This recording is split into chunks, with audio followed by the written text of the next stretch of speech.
সোণালী ক্ৰিয়েশ্যনলৈ সকলোকে স্বাগতম জনাইছোঁ। আজি পুনৰ তাঁতশালত বোৱা ফুলৰ চানেকিৰ ভিডিঅ' এটি লৈ আহিছোঁ।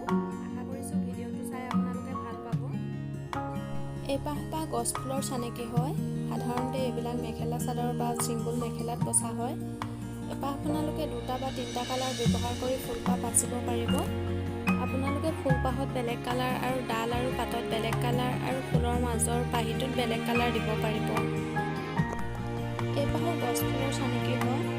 এইপাহতো আপোনালোকে 3টা কালাৰ ব্যৱহাৰ কৰি ফুলপাহ বাচিব পাৰিব, নতুবা 4টা কালাৰো ব্যৱহাৰ কৰিব পাৰে। পাত ডালত বেলেগ কালাৰ দিব আৰু ফুলপাহত যেনেকৈ 2টা কালাৰ দিয়া হৈছে তেনেদৰে দিব আৰু মাজৰ পাহিটোতো বেলেগ কালাৰ দিব পাৰিব। তেনেকৈ বাচিলে বহুত ধুনীয়া লাগিব ফুলপাহ।